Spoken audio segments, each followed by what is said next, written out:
Oh, hi there, Chandra Easton here from StarAstrologyHealing.com. I'm speaking to you today about my travels around Western Australia. I'm an esoteric astrologer, and you can find some links if you go to my website StarAstrologyHealing.com and type in This Ancient Land or Footsteps of Light. This talks about the most southerly point of the west coast, where the Indian Ocean meets the Southern Ocean, and it's a region known as Cape Leeuwin, close to a town called Augusta. I've always had a love affair with lighthouses. I believe it comes from my past life connections. I just love lighthouses. I'm sure I've been a lighthouse keeper, and beyond that, there's something about lighthouses and the symbology that they have for shining a light in darkness to help us navigate through difficult times. And clearly here in 2021, humanity and the earth are in difficult times, and more than ever we need light.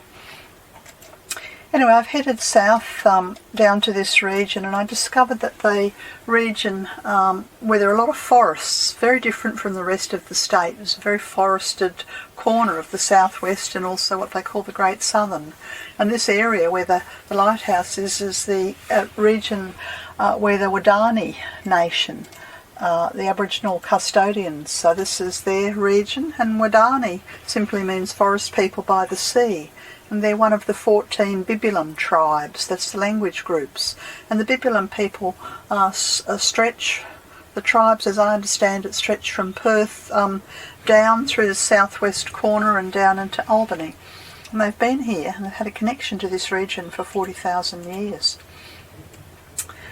Yes, I've been staying in the national park here, very close to Augusta, and I just thought I'd show you some of the incredibly beautiful forests. This one here is of the Kari forest, and the most beautiful, peaceful place you could ever imagine. To sit in this forest and to take a deep breath is to feel the energy of peace, and the canopy above. Every other problem just disappears. Anyway, I went through that forest on my way down to Cape Leeuwin, and I thought I'd show you this map here. And you can see there's some intrepid people trek what they call Cape to Cape, and they go from Cape Naturalist, which is sort of west of Busselton, down, I think it's 120 kilometres, 130, something like that, down to Cape Leeuwin, right down south of Augusta. Well, I've driven and stayed in the national park not far from Hamlin Bay.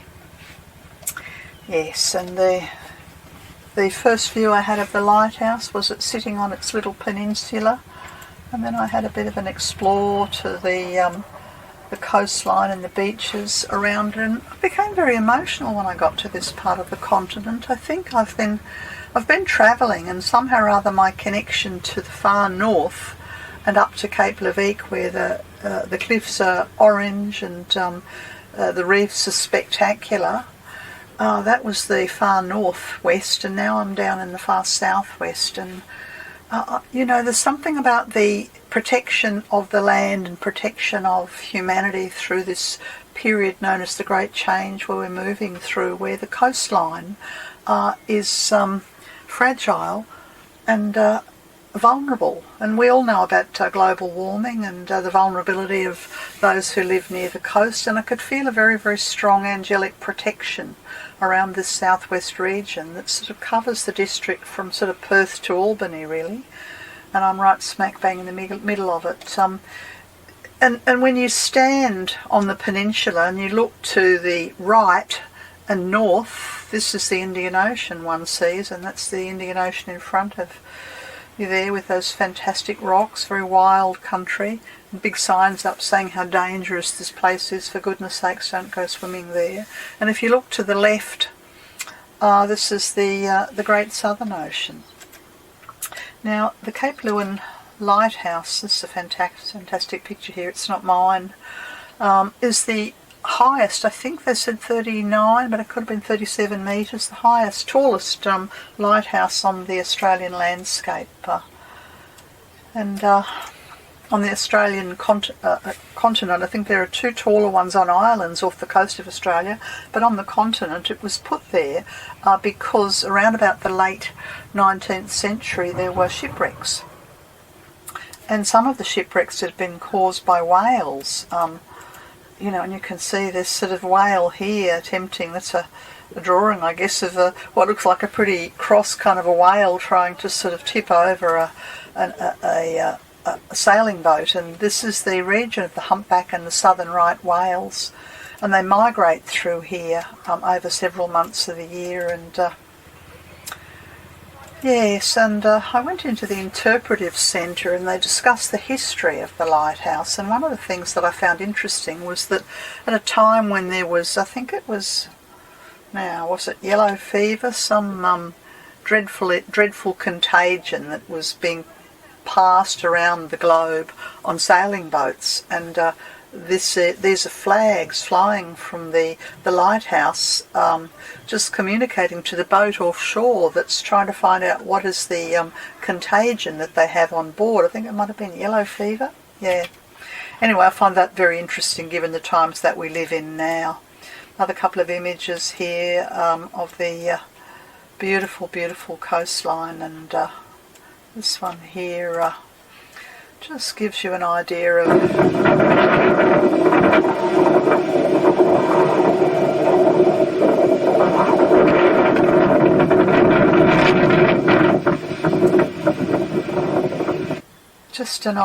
the wind that's rushing around there. It was very hard to stand in this area, and I had the sound turned down there. The recent history of the lighthouse is that after a couple of shipwrecks, they tried to get money from this is long before we had federation, so West Australia tried to get some money from the eastern states to build a lighthouse, and they weren't having a bar of it, and so they raised the money on their own. It's a long way from anywhere. I came upon this little marker that said it was 3,398 miles to the South Pole. I don't know how many kilometres that is, but it's a long way from anywhere, a long way from Melbourne, a long way from Cape Leeuwin up in the Kimberleys.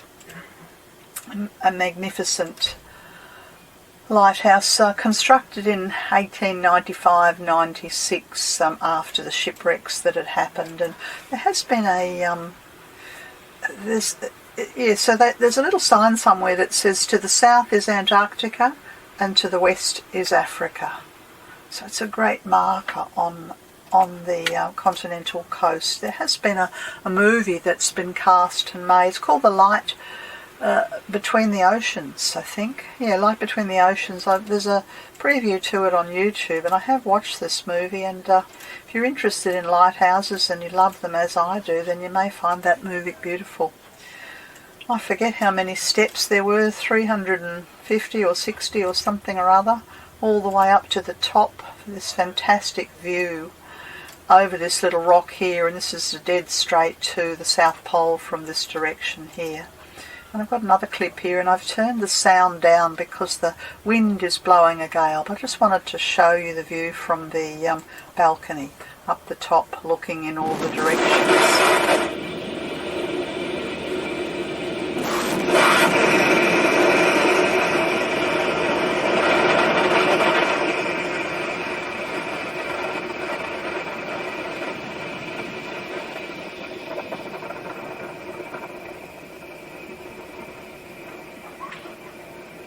I think the wind's about 60 kilometres an hour. Pretty quiet day here. At some points, walking around the balcony, it's actually hard to stand up straight.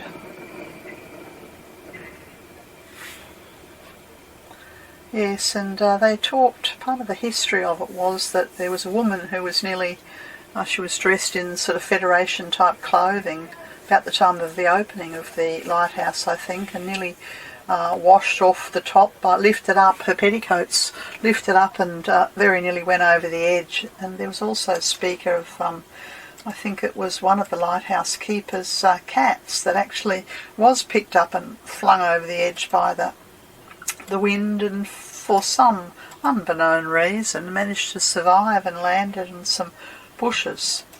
And the last thing I want to tell you about this lighthouse is this wonderful, I don't know if it's a poem or just a couple of lines by Robert Louis Stevenson about light keepers. And he says, this is his country's guardian, the outmost sentry of peace. This is the man who gives up that is lovely in living for the means to live. Yes, and of course these days all the lighthouses in Australia are electronically, remotely controlled, and there are no lighthouse keepers as such. But I like to think that the angelic presence, and I know for a fact that the angelic presence have a very strong, you're easily able to connect to them at lighthouses because these are places of protection and safety.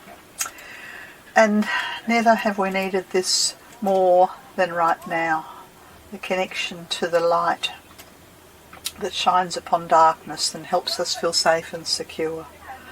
This has been Chandra Easton from StarAstrologyHealing.com. That's all for now. Bye.